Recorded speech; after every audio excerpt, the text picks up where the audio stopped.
Aston Villa have just beaten Leicester 2-1 in the Premier League. It wasn't the cleanest of victories at all. I watched bits of it legitimately on the internet, and I also missed a little bit as well. So I'm going to be doing the player ratings, listing all those a little bit. We're going to go through a couple of main things for this game and breaking it down, just reaction to the win, 2-1 away from home. If you do enjoy this type of content, please do leave a comment down below. This content thrives on your comments so that we can get a good discussion between Villa fans in the comments after these games. But also leave a like on the video because that's the way it gets round. Share it to all your friends and family. Subscribe with notifications on so you do not miss a thing.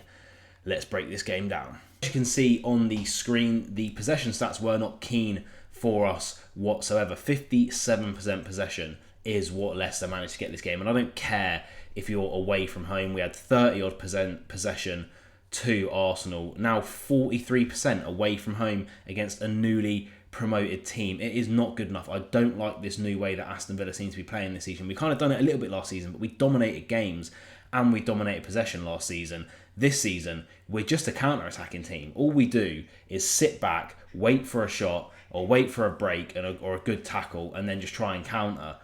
And our defence isn't good enough to absorb that pressure. I genuinely can't remember the last time Villa kept a clean sheet in the league. They had 9 shots to our 10. They had more shots on target. They had 9 shots, 5 off, 3 on. We had 5 on, 3 off, so it was the complete opposite.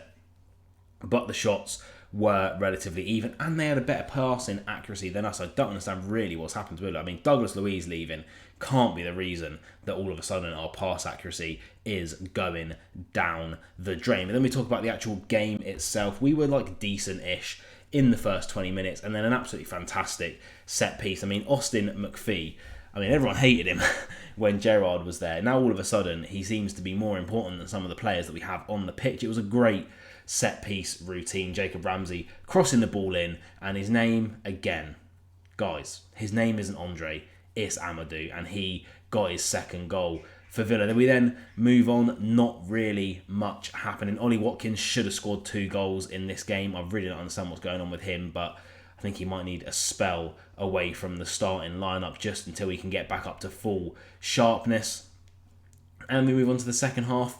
We were very poor. Yellow cards everywhere. Onana and Tielemans both booked in the first half, but then in the second half, Begard picked up bookings. McGinn, everyone getting booked left, right and centre. Eventually, a double sub was made. Ollie Watkins made way for John Duran as part of that double substitution, which also saw Onana come off injured, which we'll get onto later, for Ross Barkley. And then John Duran scores 2 minutes after he comes on. He should probably be getting the nod to start in our next game after the international break, unless Ollie Watkins manages to get 180 minutes, or is it 3 games or 2 games? I think it's 2 games, so 180 minutes for England, and comes back looking sharper than ever. John Duran comes on, it's an absolutely brilliant header. I don't even know how he's managed to get that much power in that 20-year-old neck of his to swing that towards the goal, but it was brilliant nonetheless. And then, I don't know why we're starting Begard at right back instead of Kostan Nedeljkovic, because he isn't a right back. He's a 20-year-old defensive midfielder / centre back by trade, and then Mavididi literally turns him inside and out. You got to feel bad for the lad getting twisted inside and out like that on TV live in front of like however many people fit into the King Power Stadium, probably like 7, because it is Leicester. And then again, a good cross, a little bit of miscommunication in the box around our defence, and we still can't keep a clean sheet. And then it was all Leicester. They nearly got a penalty in the last minute, but Jamie Vardy was fractionally offside, and they had the better of the chances, and a disallowed goal as well for them. And in the end of the day, we scraped 3 points against a team who really are probably favourites to go straight back down. So in terms of player ratings, Emi Martinez, I would give a 6. Not really much to do in the game, but again, did not keep a clean sheet. Left back Luca Digne, I think Matsson's time has to be coming sooner rather than later. He did get the assist for John Duran. It was a decent cross, but overall this game just not very impactful, so a 7 purely for the assist. Pau and Konsa, 7. Didn't really do too much wrong, not really at fault for the goal, but again, didn't set the world alight, and they really need to get a clean sheet under their belts soon. Begard at right back, I'd have to give a 4-2. Again, it's not his position. He's 20 years old. He's barely played any senior minutes for Aston Villa. I think the last time he started was when Dean Smith started all of our youth players in the FA Cup against Liverpool, and he just looked out of position and out of his depth at the moment. Moving on to the left-hand side of midfield, John McGinn, 6, didn't really get involved. Onana, 8, Tielemans, 9. I think Tielemans was easily our man of the match, apart from, you could argue for John Duran, but for me it's Tielemans this game. He was brilliant throughout and been one of our best players this season. On the right-hand side, I'm going to go for Jacob Ramsey instead of Leon Bailey, because obviously Leon Bailey did come off quite early in the game, and he gets an 8, came on, got the assist, and looked like a bright spark. Morgan Rogers, 7, again, just doing what Morgan Rogers does, and he was very, very good. And then Ollie Watkins, 3, should have got 2 goals, didn't. He really needs to sort that out this season. And then John Duran is the only sub that I'm going to mention here as well,